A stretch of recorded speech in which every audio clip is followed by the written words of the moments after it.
This is Talk Business and Politics with Roby Brock. Welcome to the program. Good Sunday morning to you. I'm Roby Brock. As always, we appreciate you tuning in. Highway funding. It's been more than a speed bump for policymakers to find a way to increase revenue while the gas tax takes a detour and inflation keeps raising the price of construction. A governor's task force is working on potential recommendations to try something new. And I'm joined by one of its members, Representative Andy Davis. Thank you very much for being here. Thanks for having me, Roby. Happy to be here. Well, good. You guys have, first of all, did you bring your couch cushion to shake all your change out? No, they're over the Capitol shaking it now. Is that where they are? That's right. All right. There are short-term goals. There could be midterm kind of goals and long-term plans for highway funding. Correct. You guys are focusing on the short term right now. What does that exactly mean? Is that 1 year, 5 years, 25 years? How much? Right. Short-term goals we've loosely defined as something that we can do in the next 2 years. And with the direction of Director Bennett from the Highway Department, we've set a goal of $110 million. $110 million. So tell me where you think that $110 million should come from. I proposed a handful of ideas. It's a mix of new revenue offset with tax decreases in other places and some general revenue transfer.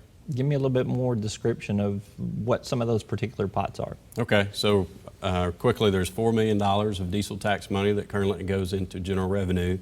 We would just turn that around and put it back into highways. $7 million, give or take a little, from the half-cent sales tax recently approved by a vote of the people goes into something called central services. We could redirect that back into highways. State Highway Department actually pays sales tax on materials they purchase for construction that ends up back in general revenue, so we could turn that $17 million we could turn around and put back into highways. Through like some sort of sales tax rebate? Some sort of rebate. All right, and so does that get you to $110 million? No, that doesn't get you to $110 million. Then you have to get into generating new revenue offset by other tax cuts. And where do you, so it'd have to be some sort of dynamic approach is what you're advocating, that the reduction in maybe an income tax, for instance, to particular individuals would spur some economic activity that would make up for it? Not necessarily looking for economic activity. The two words I used in the group was revenue neutral. So we would look for opportunities such as the impending grocery sales tax reduction. Use that reduction to offset an increase in some sort of road user fee like a diesel tax in the future. Does that get you to $110 million? If you do that and you add in a little bit of income tax cut, you get to $110 million. All right. And what do you think has been the reception from the different members of the working group to your particular proposal? From the working group, I think there's a little bit of disappointment. I think that they were hoping for something grander, something larger, maybe something a little more simple. What I'm talking about, what I've proposed would be a series of bills. Legislatively, it would be a lot of work to get it all passed. It's not as simple as a gas tax increase. It's not as quick as a gas tax increase. But there are things that I think legislators believe need to be done before we start to look for new revenue. So what do your legislative colleagues think of what you floated out there? Do you think that there is a consensus for what you want? I really do. I've gotten very positive reactions from my legislative colleagues on the comments I've made in the group and the suggestions that I've made on how we find this revenue. Premature right now, but say you were to file your bills eventually to do the things that you're talking about when the appropriate time comes.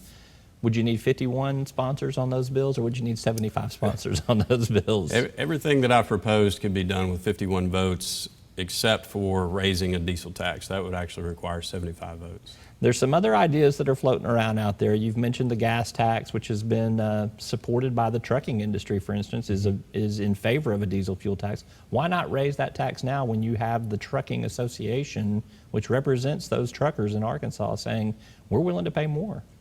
Right. The problem is they're talking about a fuel tax increase, which includes diesel and gasoline, and legislators don't believe that our constituents are ready to swallow another tax increase. They voted a half-cent sales tax increase on themselves a couple of years ago.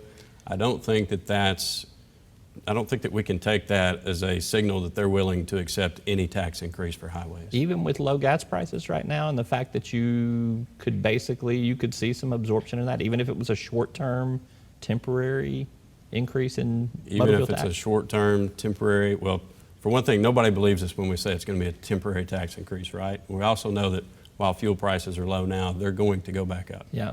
Well, but the tax increases that are funding some of the interstate programs are short term. I mean, they're 10 years, but they do have a sunset to them. It would be easy to sunset a tax. They have a sunset to them. That's in the Constitution, so it could only be renewed by a vote of the people. The legislature can't do it. Okay, so this past week, Mr. John Brummett, who does some contributions for Talk Business and Politics, discussed an idea of a variable gasoline tax. Does that fall flat on your ears? No, not necessarily. I think ideas like that, VMTs, switching to a percentage sales tax rather than a per gallon tax, are all ideas that the group needs to vet.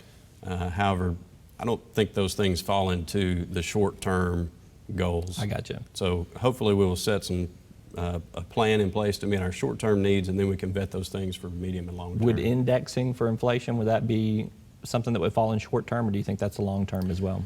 Indexing doesn't get you any money in the short term, but I think it's something that we could do relatively easily if we index to a revenue cap, in my opinion. All right. One of the ideas that has also been floated out there is from your Democratic colleague, Representative Joe Jett, who's advocated for taking a chunk of money from perhaps surplus funds, which might have some irregularity to it, but if you look at over a 10-year period, it's about $25 million a year on average.